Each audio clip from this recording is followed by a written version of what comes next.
faniriko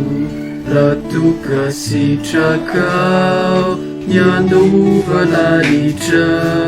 tieny ty antany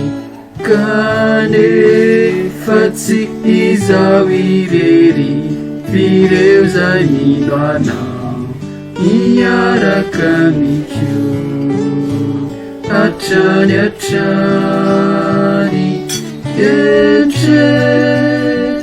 ny fiainana anilandray ny tompo iray fanahy iray sanavoko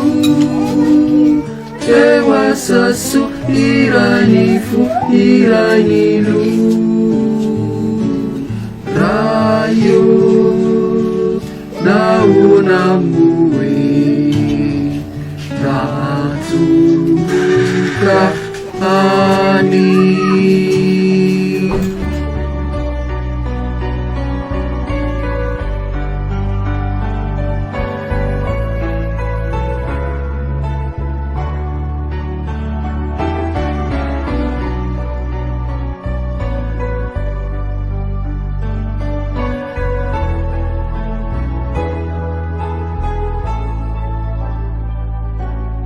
rayo afaniriko raha toka sitrakao nyo zanaka mano feno fahendrena ilofo hatranikio amita ireo asanao ka tsy ireare fa anetritena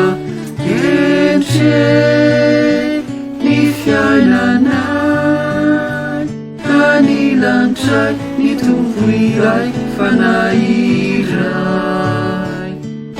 iray sanavoko teo asaso iray ny fo iray ny lo rayo